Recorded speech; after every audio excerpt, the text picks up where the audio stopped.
ಎಲ್ಲಾ ಹಾನಿಯಿಂದ ಕೂದಲನ್ನು ರಕ್ಷಿಸುತ್ತೆ. ಬರೀ Amrut noni reach root premium hair oil. Police ಇಲಾಖೆಯ ಮೇಲಿನ ಸಾರ್ವಜನಿಕರ ನಂಬಿಕೆಗೆ ಚ್ಯುತಿ ಬರುತ್ತೆ ಈ ಪ್ರಕರಣ. ಮತ್ತು ದರ್ಶನ್ ಪ್ರಕರಣ, ರೇಣುಕಸ್ವಾಮಿ ಹತ್ಯೆ ಇದೆಯಲ್ಲ, ಇಂಥ ಕಾಮೆಂಟ್ಸ್ಗಳಿಗೆಲ್ಲ ಹತ್ಯೆ ಮಾಡೋದಾಗಿದ್ದರೆ ದಿನನಿತ್ಯ ರಾಜಕಾರಣಿಗಳು ದಿನಕ್ಕೊಬ್ಬನ ಕೊಲ್ಲಬೇಕು.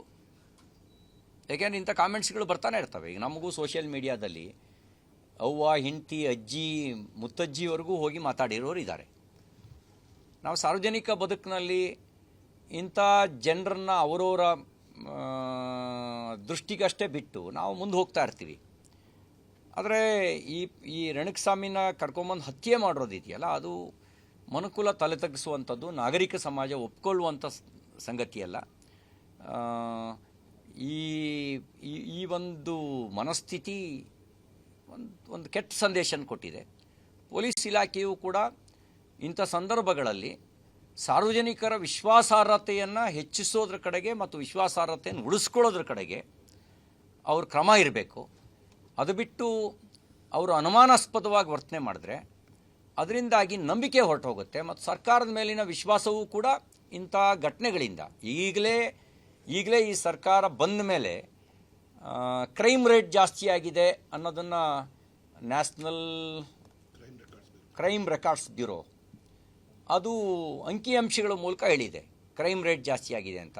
ನಮಗೂ ಗೊತ್ತಾಗ್ತಾ ಇದೆ, ಹತ್ಯೆ, ಆತ್ಮಹತ್ಯೆ, ಸುಲಿಗೆ, ಕೊಲೆ ಒಂದು ಸಾಮಾನ್ಯ ಸಂಗತಿ ಅನ್ನೋ ಥರ ಆಗ್ತಾಯಿದೆ.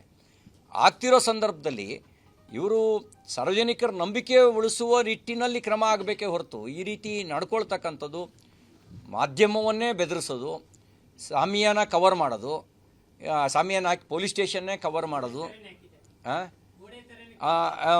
ಎಲ್ಲ ನೋಡಿದಾಗ ಒಳಗೆ ಬೇರೆ ಏನೋ ನಡೀತಾ ಇದೆಯೇನೋ ಅನ್ನುವಂಥ ಒಂದು ಸಂಶಯ ಬರುತ್ತೆ.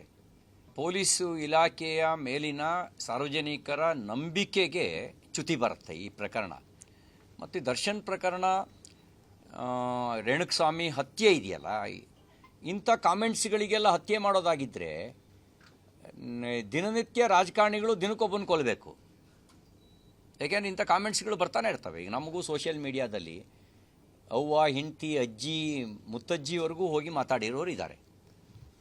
ನಾವು ಸಾರ್ವಜನಿಕ ಬದುಕಿನಲ್ಲಿ ಇಂಥ ಜನರನ್ನು ಅವರವರ ದೃಷ್ಟಿಗಷ್ಟೇ ಬಿಟ್ಟು ನಾವು ಮುಂದೆ ಹೋಗ್ತಾ ಇರ್ತೀವಿ. ಆದರೆ ಈ ರೇಣುಕಸ್ವಾಮಿನ ಕರ್ಕೊಂಬಂದು ಹತ್ಯೆ ಮಾಡೋದಿದೆಯಲ್ಲ, ಅದು ಮನುಕುಲ ತಲೆ ತಗ್ಗಿಸುವಂಥದ್ದು, ನಾಗರಿಕ ಸಮಾಜ ಒಪ್ಕೊಳ್ಳುವಂಥ ಸಂಗತಿಯಲ್ಲ. ಈ ಒಂದು ಮನಸ್ಥಿತಿ ಒಂದು ಕೆಟ್ಟ ಸಂದೇಶನ ಕೊಟ್ಟಿದೆ. ಪೊಲೀಸ್ ಇಲಾಖೆಯು ಕೂಡ ಇಂಥ ಸಂದರ್ಭಗಳಲ್ಲಿ ಸಾರ್ವಜನಿಕರ ವಿಶ್ವಾಸಾರ್ಹತೆಯನ್ನು ಹೆಚ್ಚಿಸೋದ್ರ ಕಡೆಗೆ ಮತ್ತು ವಿಶ್ವಾಸಾರ್ಹತೆಯನ್ನು ಉಳಿಸ್ಕೊಳ್ಳೋದ್ರ ಕಡೆಗೆ ಅವ್ರ ಕ್ರಮ ಇರಬೇಕು.